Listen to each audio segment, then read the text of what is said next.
кај јавност. Денес, наместо да продолжиме со седницата за избор на министрите во оваа влада, почнавме со навреди од премиерот кон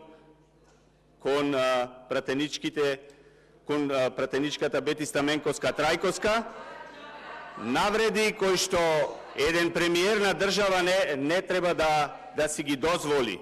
Јас мислев дека ќе сте доблесен и кога излеговте на реплика дека ќе се извините на колешката, но вие ни за тоа не сте доблесен, премиере, па продолжите со навредите. Вие сте срам за оваа држава што сте премиер. Вие сте срам за функцијата што ја извршувате, премиер. Вие не знаете ни што значи да сте премиер на оваа држава. Доаѓате тука во собранието, во храмот на демократијата, за да навредувате пратенички, па треба да се засрамете.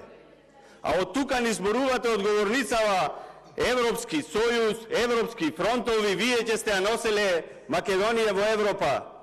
Вие создавате само криминални сојузи, премиере, ништо друго не создавате, за да можете да продолжите да крадите, да можете да продолжите со бизнисите ваши, на вашата сопруга, за која што толку многу се погодувате кога ќе ви ги спомнат. Треба да сте, не зборувам, значи треба да сте одговорни и свесни. Јавна личност сте и треба да трпите критика. Зборувавте од тука одговорницата дека имало очај, имало неверување, имало црнила некогаш, поголем очај и неверување и поголеми црнила од ова што ни се случува во овие години нема, премиере. Бел ден не видоа граѓаните од кога сте вие на власт. Само криминал, корупција, предавства, само тоа. Светол ден не видоа граѓаните од кога сте на власт. Зборувавте дека ќе го зголемувате парламентарното мнозинство. Се виде колку го зголемивте парламентарното мнозинство. Се виде вашето зголемување на парламентарното мнозинство, на гласањето за разрешување на министрите. Од 64 што ги имавте, останавте на 64. Вашето зголемување е на нула, една голема нула, колку што е работата на оваа влада, една голема нула, ништо друго. Збор не кажавте за кандидатите за министри што треба да се изберат тука. И каква корист ќе имаат граѓаните од тоа што ќе имат нови министри. Исто како што не кажавте збор за тие што ги разрешувавме. Не кажавте дали со овие министерства, со овие министри што ќе ги избереме, дали со изборот на новиот министер за здравство ќе го имаме тоа конечно европско здравство, тоа бесплатно европско здравство што го ветувавте. Дали со овој министер за правда ќе го зголемите процентот на доверба на граѓаните во правосудството и во правдата во оваа држава? Дали со овој министер за информатичко општество и јавна администрација ќе профункционира конечно таа партиска администрација што ја партизиравте во овие 5-6 години? Ништо не кажавте за тоа, премиере. Оваа влада не може да биде решение за проблемите на граѓаните. Оваа влада не може да ги реши економските проблеми, енергетските проблеми, правосудните проблеми, безбедносните проблеми и сите останати проблеми со кои што живеат граѓаните во Република Македонија. Затоа што оваа влада е извор на сите тие проблеми. Од вашата влада, премиере, извираат сите овие проблеми со кои што се борат граѓаните.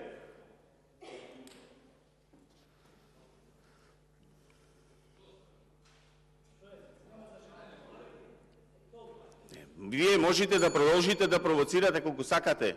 Меѓутоа, затоа сме доведени како држава тука каде што сме. Како што имаме секоја година нова влада или реконструкција на влада, истите говори ги слушаме од вас. Истите говори. Истите ветувања. Ве молам да влезе премиерот. Премиерот да влезе у сала.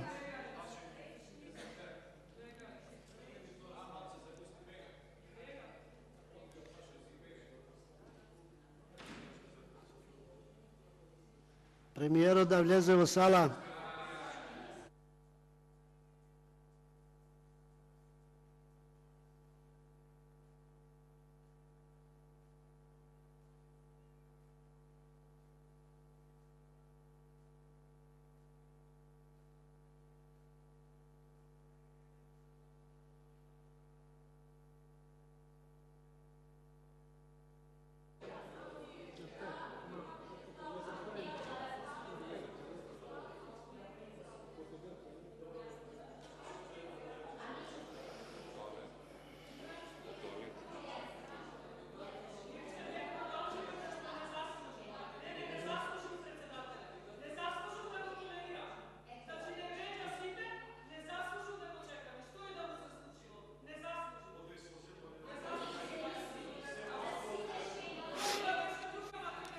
Јас има 6 години ви зборам, 6 години ви зборам од оваа говорница, дека микрофонот е ваш и тоа е ваша слобода, полека си.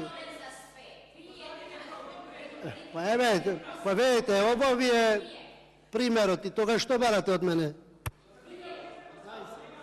Ќе почекаме.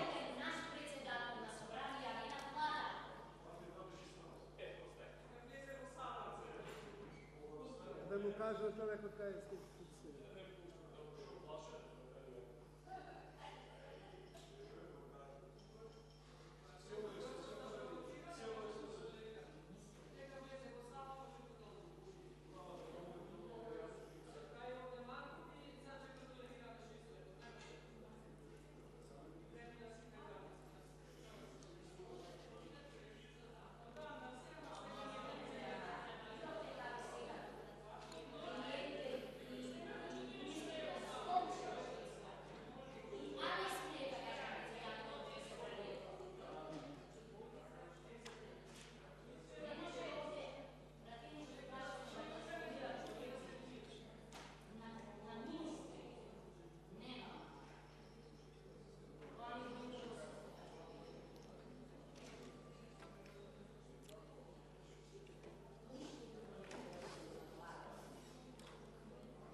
Немам гајле. Немам јас ништо со тоа, премиер. Ништо не реков јас за вашата. Премиере, треба да сте доглесени да... 15 минути пауза, да ги смирите страстите сите, а вие нема да довршите 15 минути.